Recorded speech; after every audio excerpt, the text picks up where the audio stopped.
안녕하세요. 커피앤톡입니다. 오늘도 와주셔서 감사드리고 바로 사연을 읽어보겠습니다. 안녕하세요. 저는 현재 40대 초반의 여성 사연자이고 초등학교 교사로 근무 중에 있습니다. 우리나라에는 하늘이 아이고 땅이 알고 네가 알고 내가 한다는 말이 있죠? 이 말은 이 세상의 비밀은 없다는 의미로도 쓰이는데 제가 인생을 살아보니 그 말이 정말 맞는 것 같아요. 아무리 기를 쓰고 비밀을 감추더라도 영원한 것은 없기 때문에 언젠가는 어떤 식으로든 밝혀지게 되더라고요. 그리고 대부분의 사람들은 비밀이 밝혀지고 나서 큰 후회를 하기도 하죠. 그렇기 때문에 인생을 살면서 비밀을 만들거나 나쁜 짓을 마구잡이로 하는 것은 결국 본인의 인생을 망치는 지름길이나 다름없으니 양심적으로 사는 게 가장 좋은 방법입니다. 것 같아요. 제 남편은 현재 소아과 의사로 개업을 하여 병원을 운영 중에 있어요. 저희 두 사람은 엄마의 권유로 선자리에서 만나게 되었죠. 만약 다른 사람의 권유였다면 선자리에 나갈 생각을 하지 않았을 거예요. 그러나 엄마의 권유였기 때문에 믿고 나가게 된 것이었으며 오늘날 결혼까지 하게 된 거죠. 사실 저는 엄마를 굉장히 존경하는 편이에요. 왜냐하면 저희 엄마는 은행원으로서 평생을 열심히 일만 하면서 살아오셨고 여장부 같은 스타일로 가족들의 끝까지 책임지셨던 분이거든요. 제가 봐도 엄마는 시절을 잘못 만났을 뿐 시절만 잘 타고났다면 전 세계에 이름을 알릴 만한 사람이라고 생각해요. 그냥 하는 말이 아니라 엄마는 제가 봐도 참 똑똑한 편이었고 셈이 빠르며 사람을 잘 보는 능력이 있었거든요. 저희 집은 특이하게도 아빠보다 엄마가 돈을 더 잘 벌어오셨고 저랑 제 여동생은 그런 엄마처럼 멋진 슈퍼우먼으로 늙고 싶었어요. 그러나 엄마의 생각은 달랐나 봐요. 본인의 인생이 멋있고 마음에 들지 않는 것 같았죠.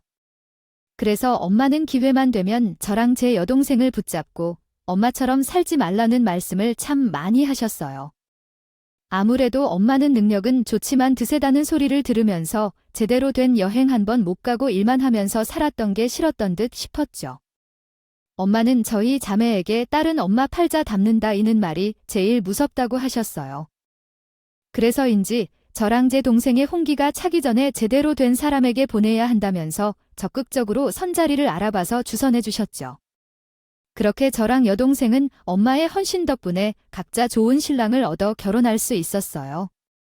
저는 남편이 레지던트로 있을 때부터 부부로서 함께했죠. 남편이 전문의 자격을 취득하고 페이닥터 하는 모습까지 모두 옆에서 지켜봤어요. 그리고 세월이 지나 남편은 드디어 꿈에만 그리던 병원 개원을 하게 되었죠. 병원이 개원한 날, 엄마는 결혼식에 참석하게 되었고 저희 부부를 도와주었어요. 그런데 남편이 저희 엄마한테 히스테리를 엄청 부리는 거예요. 처음에는 저도 정신이 너무 없어서 이것저것 나르느라 그 모습을 못 봤었죠. 그런데 어느 순간 보니까 엄마가 남자도 되게 힘든 물건들을 끙끙거리며 이리저리 옮기고 있더라고요. 게다가 남편이 일을 시키면서 약간의 갑질까지 하는 모습이었어요. 장모님, 이거 좀 시켰다고 기분 나쁜 거 아니죠? 기분이 나쁘긴 장모님 의사서의 바라셨다면서요. 아, 소원대로 의사소통 드셨으니까 이 정도는 하셔야죠. 앞으로 수인이가 편하려면 장모님이 이 희생 좀 하세요. 저는 그 모습을 보고 정말 깜짝 놀랐어요. 그래서 들고 있던 물건들을 그대로 바닥에 내려놓고 급하게 남편 앞으로 가서 이게 무슨 짓이냐며 그랬더니 남편은 당황했는지 엄마가 들고 있던 짐을 빼서 들더니 그냥 장난 좀 친 거라고 하고는 도망을 가더라고요. 제가 금방이라도 폭발을 해서 난리를 칠 것 같은 표정을 하고 있으니까 엄마는 걱정이 되었나 봐요. 남편 말이 다 맞으니까 그만하라고 했어요. 당사자인 엄마가 그렇다고 하는데 제가 나서서 난리를 칠 수 없는 분위기였죠. 그래서 저는 하는 수 없이 잘겠다고 하고는 하던 일을 마저 했어요. 그런데 한참 동안 바쁘게 개혼식을 도와주던 엄마가 갑자기 심장 쪽에 아프다며 막 부여잡더니 그대로 쓰러지더라고요.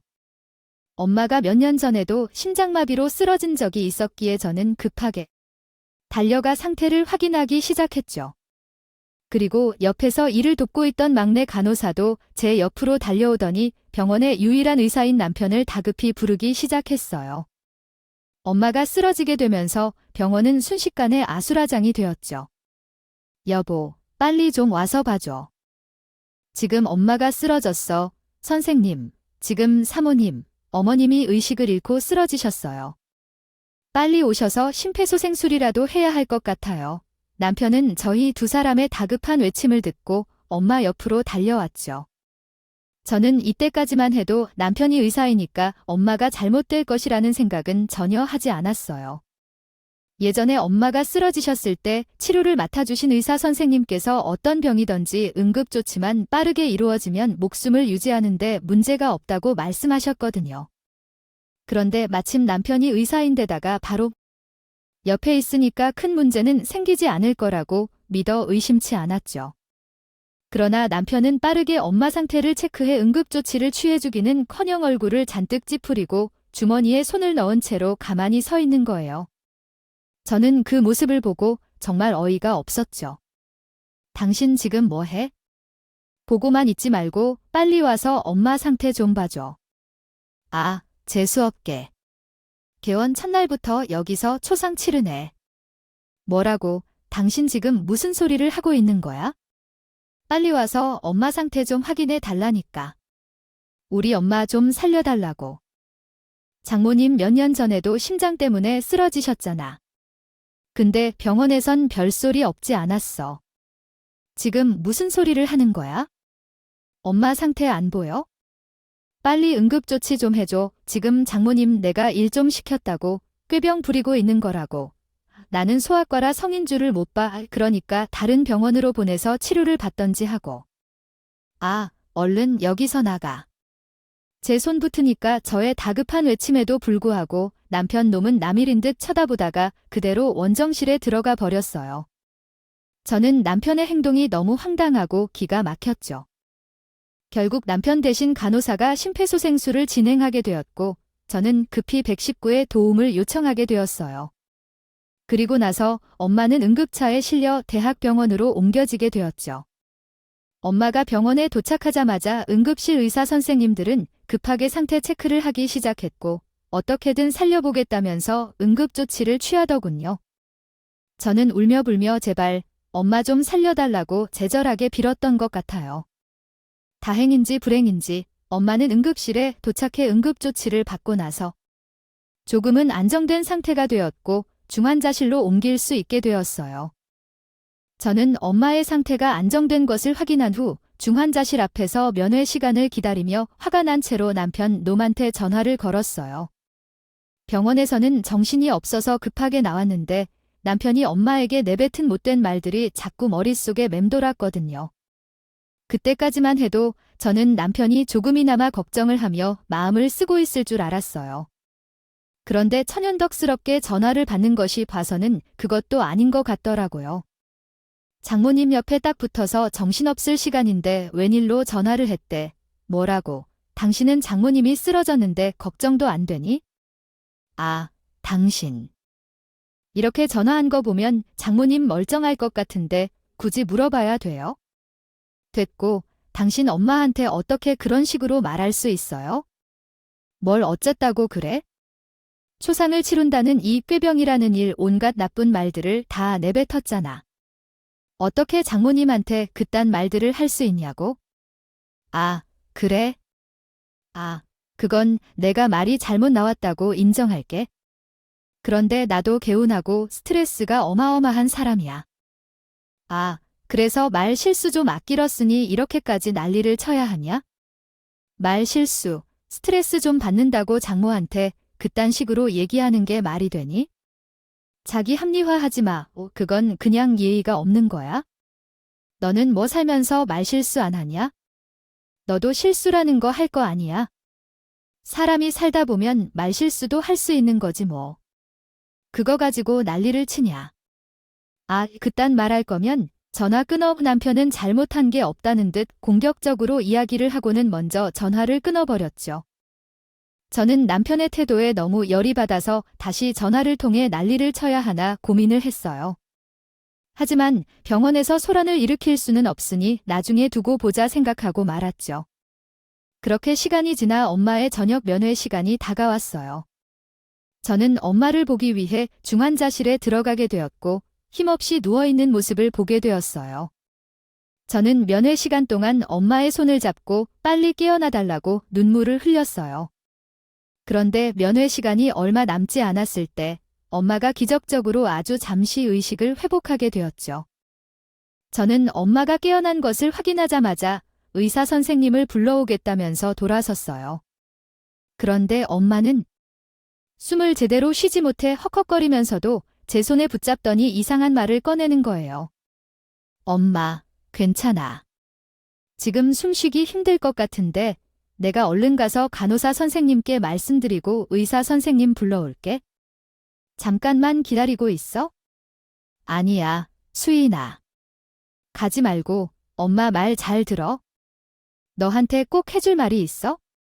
무슨 말? 일단 의사 선생님부터 만나고 해. 엄마, 지금 숨쉬기 힘들잖아. 갑자기 쓰러져서 중환자실에 있던 엄마는 본인이 언제 어떻게 세상을 떠날지 모른다는 죽음의 공포를 느꼈나 봐요.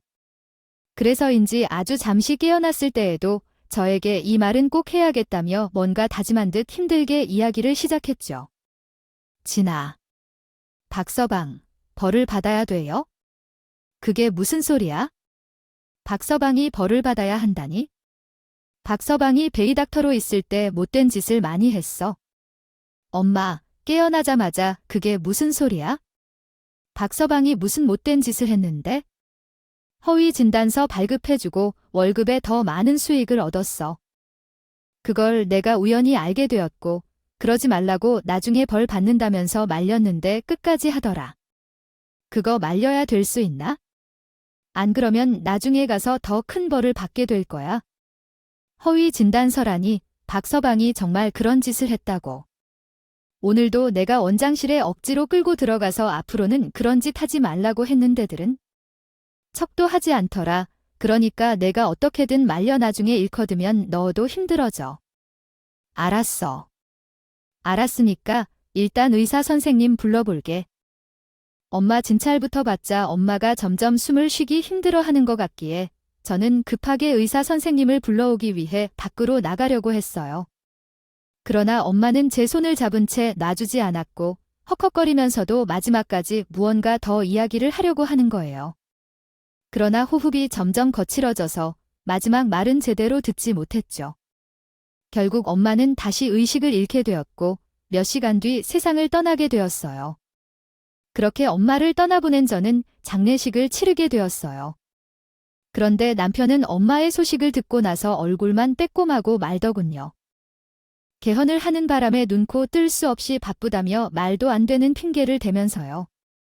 그 모습에 저는 남편에 대한 분노가 차오르게 되었죠. 겉으로는 장모님이 떠나갔다며 울상을 하고 있었지만 속으로는 아주 기쁘게 웃고 있을 테니까요.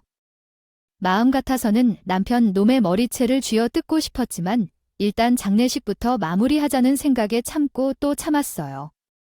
그렇게 3일이라는 시간이 지났고 저는 엄마를 좋은 곳에 모셔드렸죠. 그리고 곧장 엄마의 마지막 유언대로 남편 뒷조사를 할 준비를 시작했어요. 사실 처음에는 바로 이혼을 해야 하나 고민을 했죠. 이미 엄마가 그렇게 되면서 남편과 회사에는 갈라잘 대로 갈라졌으니 다시 붙어있는 게 불가능하다고 생각했거든요. 그리고 그런 못된 사람과 한시라도 같은 공간에 있고 싶지 않았어요. 그러나 생각을 바꿔 먹게 되었죠. 옛말에 지피지기 백전 불태라는 말도 있잖아요. 상대를 알고 저를 알아야 싸워도 위태롭지 않을 테니 억지로라도 남편 옆에 붙어 있어야 기회도 볼 수 있겠다 싶었어요. 물론 처음에 남편은 그런 저를 의심스럽게 봤어요. 제가 엄마한테 그렇게까지 한 걸 봤는데도 나랑 같이 살아 약간 이런 느낌이었죠. 그래서인지 처음에는 자꾸 저를 피하는 듯한 느낌도 들더라고요. 예를 들면 밥을 차려놓아도 안 먹는다고 하고 말도 안 섞으려고 했어요. 그러나 저는 기를 쓰고 이혼하지 않기 위해 열심히 내조를 하면서 의심을 걷어냈죠. 여보, 넥타이 종류가 많지 않은 것 같아서 내가 어제 가서 하나 사왔어. 오늘은 그거 하고 가 과학적인 넥타이를 샀다고 웬일이래? 이제 어엿한 병원 원장인데 페이닥터 때랑 다르게 멋있게 하고 다녀야지. 백화점 가서 좋은 걸로 사온 거니까 그걸로 하고 가. 저는 이렇게 넥타이도 사다 주고 학교가 쉬는 토요일에는 점심 도시락까지 만들어 가져다 주면서 남편 눈에 들려고 안간힘을 썼어요. 그랬더니 단순한 남편 놈은 금방 의심이 잦아들었죠. 일단 저는 남편의 의심은 걷어냈으니 어떻게든 옆에 붙어서 상황을 지켜봐야겠다는 생각이 들었어요. 단순한 편이어도 워낙 눈치가 빠른 사람이라 겉으로는 의심이 걷어진 상황이더라도 속으로는 어떤 생각을 하고 있을지 아무도 모르는 일이었거든요. 그런 상황에서 제대로 된 계획도 없이 무작정 달려들면 안 될 것 같았고 최대한 신중하게 움직이려고 했어요. 그래서 저는 제대로 된 계획이 생길 때까지 남편 가까이 붙어 있으면서 무슨 짓을 하는지 감시도 하고 조심히 알아보기도 했어요. 물론 이때까지만 해도 어디서부터 어떻게 알아봐야 할지 참 막막한 상황이었죠. 남편의 일이 여기저기 알려져 해결할 수도 없는 노릇이고 예전에 일했던 병원에 가서 대놓고 물어볼 수도 없었거든요. 그래서 고민이 정말 많았어요. 그러나 일단 저는 할 수 있는 만큼 최선을 다해서 알아봐야 했어요. 그래서 우선 가까운 곳부터 뒤져보기로 했어요. 저는 남편이 하루 종일 휴대폰을 손에 쥐고 있으니 증거물이 그 속에 들어있지 않을까 하는 생각을 했죠. 그래서 일단 남편이 잘 때까지 기다려서 몰래 뒤적거려 보기로 했어요. 그런데 그날따라 남편이 잘 생각을 하지 않더라고요. 계속 휴대폰에 만지작거리고 있는데 진짜 애가 타는 거예요. 그래서 저는 참다 못해 남편에게 빨리 자자고 재촉을 하기 시작했죠. 여보, 시간이 많이 늦었는데 앉아 내일 출근도 해야 하잖아. 이것만 하고 잘 테니까 졸리면 먼저 자. 온갖 불을 다 켜놓고 여기서 어떻게 자라는 거야? 나 내일 출근해야 돼. 불 끄고 빨리 자자. 아, 진짜 귀찮게 하네. 그럼 내가 불 끄고 와. 남편은 저희 재촉에 잔뜩 짜증을 부리면서 탁자에 휴대폰을 넣더니 침대에 눕더라고요. 그래서 저는 얼른 풀을 끄고 누워 자는 척을 했죠. 그리고 약 30분이 지났을 때쯤 남편은 코를 골고 자기 시작했어요. 살짝 거느려 봤더니 미동도 없이 잘 자는 듯 했죠. 그래서 저는 이때다 싶어 조심스럽게 일어나 탁자에 있던 휴대폰을 들고 남편 손가락에 터치를 해서 휴대폰을 열어보았어요. 사실 남편은 평소에 깊이 잠들면 건드려도 깨지 않고 옆에서 소리를 질러도 일어나지 않는 편이에요. 게다가 휴대폰은 비밀번호가 아닌 지문 인식으로 되어 있었기 때문에 어렵지 않게 열어볼 수 있었죠. 그런데 제 생각과는 달리 문자 내역과 메신저 그리고 사진첩까지 열어서 뒤적거려 보았는데도 별다른 게 없더라고요. 일에 대한 내용도 특별하게 눈에 띄는 게 없었어요. 아무래도 상황을 보니 휴대폰에서 증거물을 찾는 건 불가능하겠다 싶었죠. 그래서 저는 다른 방법을 찾아보기로 했어요. 일단 엄마 말에 의하면 페이닥터 때부터 허위진단과 같은 일들이 계속 이어졌다는 건데 이제는 남편이 개헌을 했고 눈치를 볼 사람도 없으니까 더 이런 짓들을 많이 하지 않을까 하는 생각이 들더라고요. 원래 사람이란 게 본능적으로 움직이게 되어 있잖아요. 거의 진단을 해서 부수입을 어마어마하게 챙겼던 사람이 개원을 했다고 해서 정상적으로 진단하고 진료하는 게 가능하겠어요? 쉽게 이야기해서 돈의 맛을 알아버린 건데 그런 사람이 큰 돈을 벌 수 있는 기회를 놓치지도 않겠죠. 그래서 저는 남편 병원에 대해 자세히 알아보는 게 맞겠다 싶었어요. 그런데 여기서 문제가 하나 있었죠. 제가 남편 병원에 대해 알아본다고 해도 진료 서류들을 확인할 수 있는 권한이 없을 뿐만 아니라 만약 볼 수 있다고 하더라도 의학 용어를 전혀 알지 못하잖아요. 정확하게 알아보기 위해서는 이와 같은 부분을 도와줄 수 있는 사람이 필요했죠. 그러나 의학 쪽에 아는 사람이라고는 남편과 병원 간호사들밖에 없는 상황이었어요. 그래서 처음에는 어쩔 수 없이 위험을 감수하고 남편 병원 간호사들에게 도움을 요청해야 한다는 생각을 하게 되었죠. 아는 사람도 없는데 할 수 있는 거라고는 이런 방법밖에 없잖아요. 그러나 함부로 움직였다가는 남편에게 들켜 이도저도 아닌 상황이 될 것 같더라고요. 그래서 심정이 떨려 이러지도 저러지도 못하고 있었죠. 그런데 하늘에서 엄마가 지켜보며 도와주고 있는 것인지 한창 남편 병원 간호사들에게 얘기해야 하나 말아야 하나 고민을 하고 있을 때 막내 간호사 한 명이 해고가 되었어요. 그 간호사는 지난번 엄마가 쓰러졌을 때 남편 대신 심폐소생술을 해주었던 사람이었죠. 이 사실을 어떻게 알게 되었냐면 개교 기념일이라 쉬고 있을 때 점심때쯤 염탐을 하기 위해 남편 병원에 도시락을 싸서 갔었거든요. 그런데 평소 점심시간보다 조금 늦게 갔더니 남편은 약속이라도 나갔는지 방에 없고 다른 간호사들은 휴게실에서 식사를 하고 있는 것 같더라고요. 그런데 그 간호사들이 하는 이야기가 밖으로 다 새어나왔고 저는 휴게실 문 앞에 서서 그 이야기를 듣게 된 것이었어요. 그러고 보니 오늘 윤미 씨가 안 나왔던데 어디 아프기라도 한 건가? 어머, 지훈 씨 아직 몰랐구나. 윤미 씨 어제부로 해고됐어요. 아니, 막내 간호사로 들어온 지 얼마나 됐다고 해고가 돼요? 우리 병원 환자도 많고 꽤 잘 나가는데 돈이 없어서 잘리지는 않았을 거 아니야? 아무것도 모르는 거예요? 이틀 전에 병원 난리 났잖아요. 유미 씨가 내부 고발을 했대요. 그래서 이틀 전에 원장님 윤미 씨한테 막말하며 서류까지 집어던지고 노발대발 난리도 아니었어요. 설마 원장님이 하는 그 일을 얘기하고 다닌 거예요? 아우, 그거 입단속해야 한다고 신신당부했었는데 내부 고발로 회고당한 거면 어디 가서 취직하기도 힘들 텐데 어쩜 좋아 뭐 어쩔 수 없죠. 술을 먹고 그랬던 아니던 병원 일 함부로 얘기하고 다닌 건 맞잖아요. 저는 간호사들의 이야기를 듣고 깜짝 놀랐어요.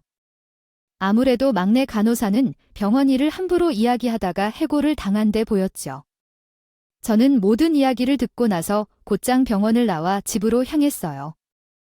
막내 간호사에게는 참 안타까운 일이지만 저에게는 기회였고 유일한 한 주에게 빛이었거든요. 그래서 저는 이때다 싶어 곧장 집으로 가서 남편 컴퓨터를 뒤적거리며 그 간호사에 대한 정보를 찾기 시작했어요. 사실 저는 이전에 남편이 간호사들 이력서를 집 컴퓨터에 모아놓는 모습을 본 적이 있었거든요. 정확히 말하면 남편이 병원 직원들을 구할 때 공고 사이트에서 이력서를 바로 집 컴퓨터에 다운받아 확인을 했던 거예요. 그렇게 따로 지우지만 않았으면 그 간호사에 대한 정보를 금방 확인할 수 있을 것이라고 생각했죠. 그래서 저는 집에 도착하자마자 컴퓨터를 뒤적거리기 시작했고 이력서 속에 적혀있는 간호사 집 주소를 무작정 찾아가게 되었어요. 그리고 다행히 그 간호사를 만날 수 있게 되었고 이게 어떻게 된 건지 이야기를 듣게 되었죠. 사모님은 여기는 어떻게 유미 씨가 해고당하고 마음이 많이 복잡할 텐데 이렇게 무작정 찾아와서 미안해요. 부탁할 것도 있고 해고당할 때 이야기도 듣고 싶어서 왔어요. 네, 저한테 부탁할 게 있으시다니요. 저는 놀란 막내 간호사에게 그간의 사정을 설명하게 되었어요. 그랬더니 간호사는 엄청 놀라더군요. 그러면서 본인이 왜 해고를 당했는지 자세히 설명을 해주었죠. 사실 들으셨는지는 모르겠지만 저 내부 고발로 해고를 당한 거예요. 물론 의도치 않은 일이지만요. 그거 어떻게 된 건지 저한테 자세히 설명해 줄 수 있어요? 그게 일을 하게 되면서 자연스럽게 원장님이 허위 진단을 하게 된 것을 알게 되었고 오랜만에 친한 간호사들 만나서 술 한잔을 하다가 저도 모르게 그 이야기를 하게 되었어요. 그래서 그걸 남편이 알고 병원에서 쫓아낸 거예요. 아내, 알고 보니 그 친한 간호사가 다니는 병원이 원장님 대학 동기가 운영하는 곳이더라고요. 친구도 별 생각 없이 병원에 가서 동료 간호사들이랑 그 이야기를 했는데 그 병원 원장님이 알게 되면서 어느 병원인지 이름을 물어봤대요. 그럼 그 병원 원장님이 알게 되면서 제 남편한테 알려줬었겠네요. 예, 제가 해고당하기 전날 저녁에 전화를 받으신 것 같더라고요. 그리고 다음날 출근을 하자마자 원장님이 제가 한 말 때문에 엄청난 돈을 썼다고 화를 내시면서 내부 고발로 해고 통보를 하셨어요. 막내 간호사의 해고 이야기를 듣고 나니 기가 막혀 말이 안 나오더라고요. 물론 병원 일을 함부로 이야기하고 다닌 것에 대한 잘못은 있겠지만 결국 남편의 잘못으로 벌어지게 된 일인데 죗값을 치르기는커녕 돈을 주고 막았다니요. 저는 막내 간호사의 이야기를 모두 듣고 나서 저를 도와줄 수 있겠냐고 물어보았어요. 사실상 저를 도와줄 수 있는 사람은 막내 간호사밖에 없었기에 정말 간절하게 부탁을 했죠. 이런 부탁하기 너무 미안하지만 혹시 저를 좀 도와줄 수 있을까요? 윤미 씨가 지금 힘든 상황이라는 걸 알고 있지만 저한테는 유일한 희망이고 동아줄이에요. 저는 그 병원에서 막내 간호사를 했던 거라 힘도 없고 권력도 없어요. 그런데 제가 뭘 도울 수 있겠어요? 유미 씨는 그냥 알고 있는 모든 것을 알려주면 돼요.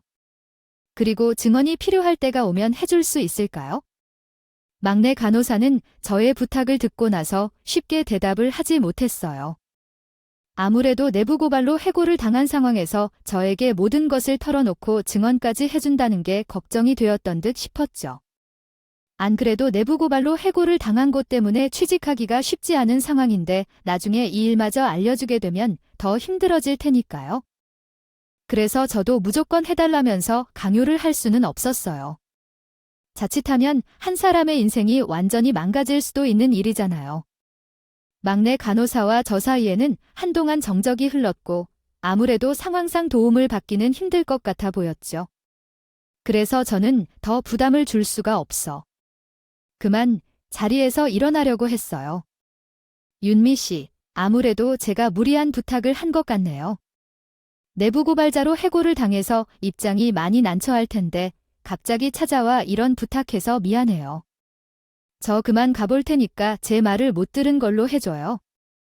마음 잘 추스르고 좋은 곳에서 일할 수 있기를 기도할게요. 사모님, 제가 도와드릴게요. 지금 상황에서 어디 취직하기도 쉽지 않을 것 같고 저도 이왕 이렇게 된 것 같아요. 제가 할 수 있는 건 모두 도와드릴게요. 윤미 씨, 정말 괜찮겠어요. 입장이 더 난처해질 수도 있는데 나중에 후회할 수도 있어요. 어차피 이러나 저러나 취직 힘든 건 똑같은데요. 뭐 후회하더라도 원장님, 제가 받게 하고 쏙 시원한 게요. 있을래요. 정말 고마워요, 은미 씨. 내가 이 은혜를 결코 잊지 않을 거예요. 막내 간호사는 결국 오랜 고민 끝에 제게 도와주기로 결정했죠. 쉽지 않은 결정이라는 것을 알기에 너무 감사했어요. 그날 이후로 저는 궁금한 것이 있거나 확인해야 할 일이 생길 때마다 막내 간호사에게 연락해서 확인을 했어요. 게다가 혹시 모를 일에 대비해 미리 녹음본으로 증거를 확보해 놨죠. 그런데 어느 날 당황스러운 문제가 생기게 되었어요. 막내 간호사를 만나고 난 후 며칠이 지났을 때였는지 기억이 안 나요. 그날은 토요일이었고 남편은 오전 진료 때문에 병원에 출근한 상황이었죠. 그래서 집에 아무도 없어서 마음 편하게 막내 간호사에게 전화해서 이것저것 물어보고 있는 상황이었어요. 그 통화를 하던 중 저는 허위 진단에 대한 증거물을 가지고 있는 게 있는지, 그리고 남편이 증거물을 어디에 모아놓는지에 대해서 물어보고 있었어요. 그런데 하필이면 그때 시어머니가 집에 반찬을 가져다 주려고 오셨다가 우연히 제 통화 내용을 듣게 되셨던 거예요. 사실 시어머니는 워낙 저희 집에 자주 오시는 편이라서 비밀번호를 잘 알고 있거든요. 평소 같았으면 비밀번호를 누르는 소리를 듣고 현관으로 달려나갔겠지만 그날은 통화를 하고 있다 보니 통화 내용에 집중을 하느라 도어락 소리를 전혀 못 들었던 거죠. 그렇게 저는 시어머니가 오신 줄도 모르고 방문을 열어놓은 채 한참 동안 막내가는 서와 통화했고요. 그렇게 전화를 마치고 난 후 안방을 나가게 되었고 부엌에서 아무것도 하지 못한 채 몸이 굳어있는 시어머니를 보게 되었어요. 이제 와서 하는 말이지만 그날 저는 시어머니의 얼굴을 보자마자 망했다는 생각과 함께 등이 싸늘해지면 느끼게 되었죠. 시어머니는 저의 통화 내용을 듣고 나서 정말 생각이 많아 보였어요. 그 모습에 저는 눈치가 보여서 뭐라도 말을 걸어보려고 애를 썼죠. 어머니, 언제 오셨어요? 오셨으면 저를 부르시죠. 얼마 안 됐다.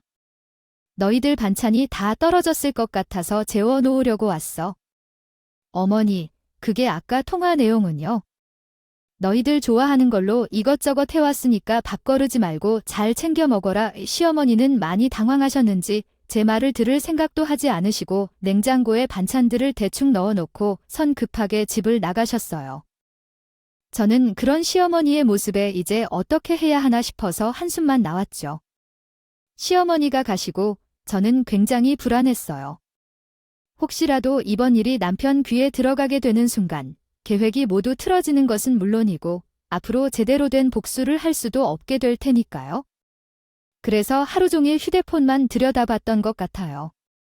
혹시라도 시어머니가 그 일 때문에 따로 연락이 오지 않을까 싶기도 했었고 그게 아니더라도 직접 연락해서 변명이라도 해야 하나 싶어 번호를 입력했다 지우기를 반복했거든요. 사실 그날 이후 시댁에 한번 찾아가 봐야 하나라는 생각이 들었죠. 그러나 어마어마한 일이다 보니 쉽사리 용기가 나지 않더라고요. 게다가 시어머니는 며칠 동안 강간무소식이었어요. 그래서 화가 많이 나셨나 싶어 더 무서웠죠. 덕분에 저는 그날 이후로 며칠 동안 엄청 마음을 졸여야 했어요. 그런데 그날로부터 약 일주일 정도가 지났을 때였죠. 저녁에 퇴근을 하고 있는데 갑자기 시어머니에게 전화가 오는 거예요. 저는 휴대폰 속 시어머니라는 글자가 보이자마자 너무 놀라서 소리를 지를 뻔했어요. 그리고 엄청 긴장을 하면서 전화를 받게 되었죠. 시어머니는 별다른 말씀이 없이 저에게 시댁에 잠시 들렀다 가라고 하셨어요.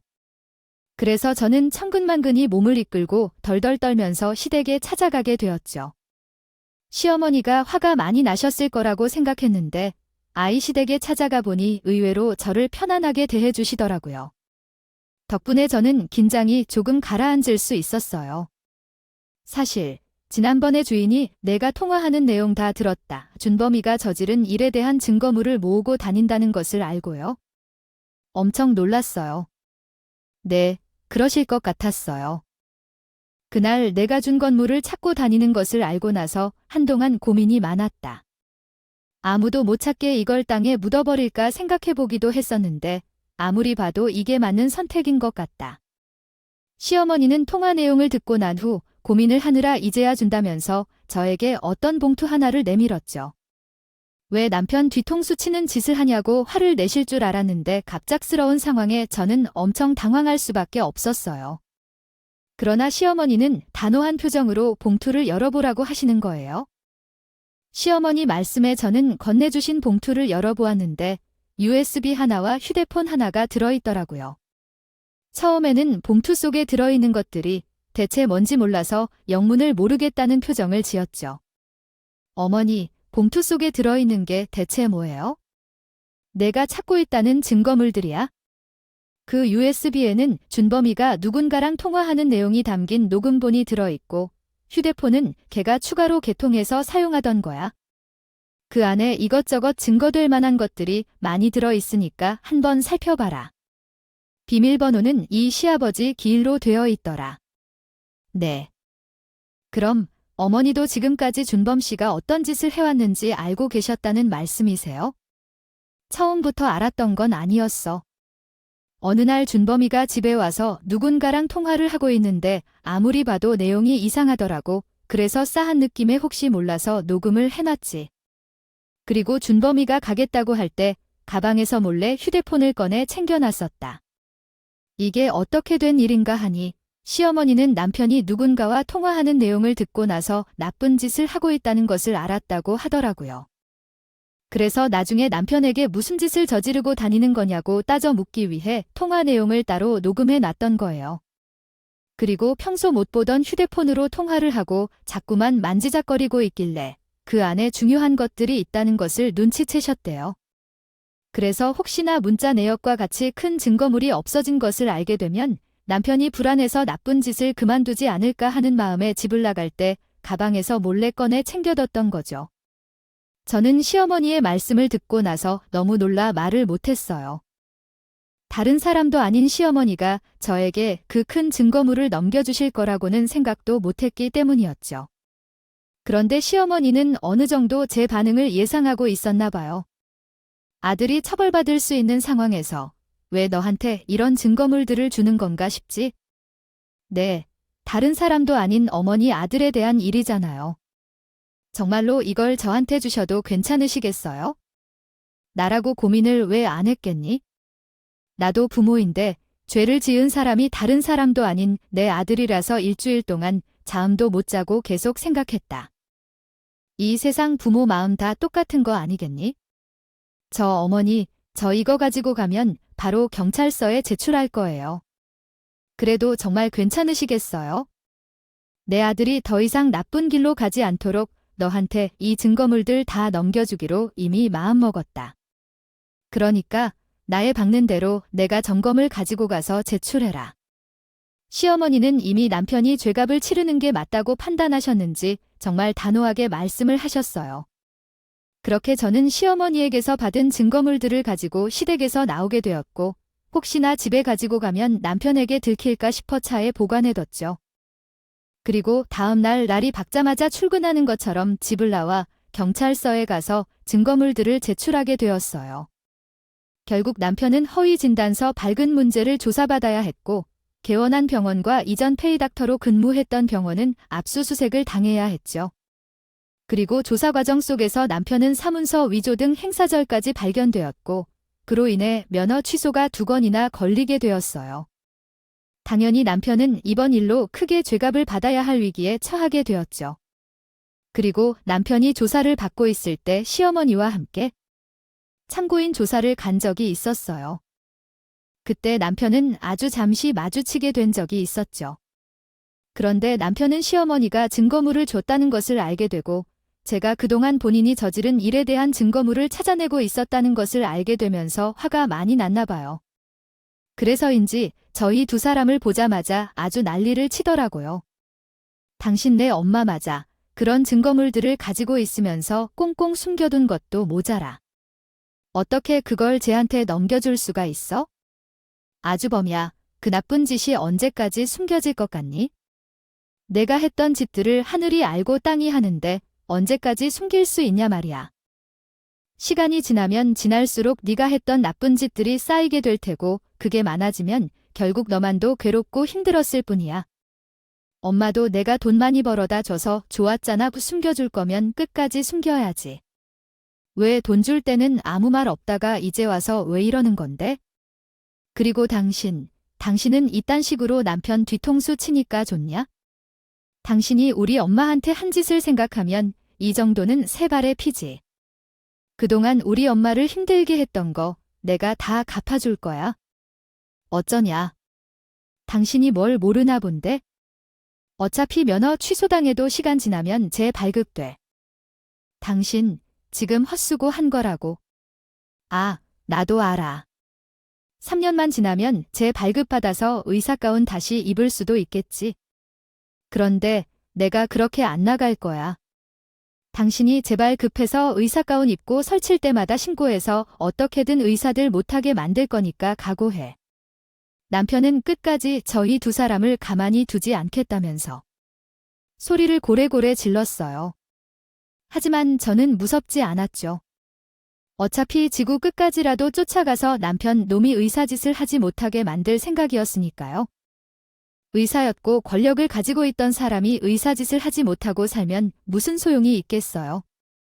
그래서 저는 남편이 소리를 지르거나 말거나 조사를 마치고 시어머니를 모시며 경찰서를 나오게 되었어요. 그런데 시어머니가 저를 붙잡아 세우더니 남편 대신 사과를 하시더라고요. 주인아, 내가 부모가 되어서 주범위를 잘못 가르쳤어. 정말 미안하다. 어머니가 사과를 왜 하세요? 하더라도 남편이 직접 해야죠. 아니야, 당연히 사과해야지. 자식이 되는 부모의 죄이기도 하니까. 내가 준범이가 나쁜 짓을 한다는 것을 알아챘을 때 바로 잡았으면 이런 일도 없었을 텐데. 사돈께는 내가 납골당을 찾아가서 정식으로 사과드리 마시어서 시어머니는 저에게 눈물까지 흘리면서 미안하다는 말씀을 하셨죠. 그러면서 저에게 이혼을 선택하더라도 기꺼이 받아들이겠다고 하셨어요. 그렇게 저는 시어머니의 사과를 받은 후 변호사를 찾아가 이혼 소송을 걸었죠. 당연히 남편은 이혼은 절대 못한다고 버텼지만 결국 법정에서는 제 손을 들어주어서 이혼으로 마무리 짓게 되었어요. 그리고 이번 일로 전 남편이 운영하던 병원은 문을 닫게 되었죠. 전 남편이 이번에 죄값을 받으면서 욕심을 과도하게 부리고 남에게 피해를 끼치게 된다면 더 큰 벌을 받게 된다는 것을 확실하게 깨달았으면 좋겠네요. 저희 정도면 엄마가 하늘에서 억울하지 않을 만큼 복수를 한 것이 맞겠죠. 지금쯤이면 엄마가 좋은 곳에 도착했겠다 싶어요. 당분간은 엄마를 잃은 슬픔에 잠겨 있을 것 같습니다. 있겠지만 항상 말씀하셨던 것처럼 씩씩하게 이 세상에 살아가 보려고요. 보잘것없는 제 사연 들어주셔서 너무 감사합니다. 지금까지 커피앤톡이었습니다. 오늘도 끝까지 함께 해주셔서 감사하고요. 다음 영상으로 또 찾아뵙겠습니다.